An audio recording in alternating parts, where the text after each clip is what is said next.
The strongest person I know can't open pull tab cans. The strongest person I know has a hard time remembering her own children's names. The strongest person I know can't start a conversation without interrupting others first. But the strongest person I know also left her own country to come to America and build a new life. With her, she brought her own culture and created a new one to share with her children. The culture that I belong to is the one that my mother raised me in, which is an immigrant family from Argentina in America. One part of the culture that she brought were food and drinks. And one of the drinks that I grew up loving is called yerba mate.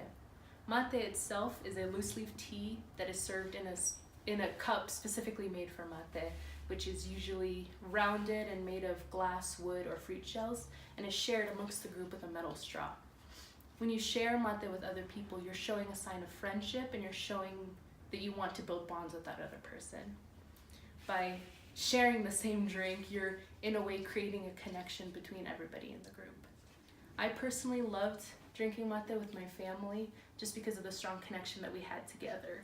And although we would only speak in English and mostly about our life in America, it reminded us of where we came from, and it reminded us of what we had left behind. The language itself is also something that I absolutely fell in love with. Every Spanish-speaking country has its own twists and history behind it. Spanish from Argentina has Italian and European roots, as many of the ancestors in Argentina are from Europe. The specific dialect is called Rioplatense Spanish, or Argentine Spanish for short. And growing up, I only learned English. I never was fully taught Spanish. And I began to lament that as I grew up because I absolutely fell in love with the Argentine dialect. Hearing it made me, in a way, feel as though my ancestors were speaking to me directly through the dialect. And people speaking the language also became huge connections to us in our family. My mother, for instance, met some of her oldest friends in the US when, in a laundromat, she heard another woman speaking in an Argentine dialect.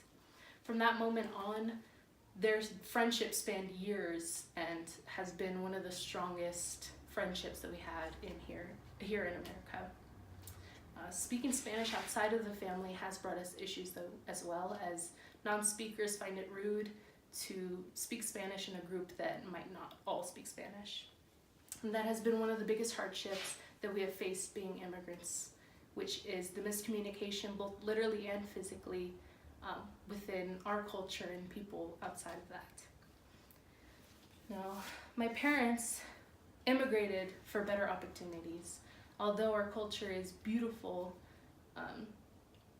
although our culture is a beautiful part of our heritage, the missed opportunities and hardships that they faced in Argentina made it impossible for them to stay. Their hearts belonged to Argentina, but their minds had our futures to look out for. Their story coming over was unfortunate as well, as they had no money and no citizenship. As they pushed through boundaries and pushed through obstacles, they were faced with new ones once they had arrived.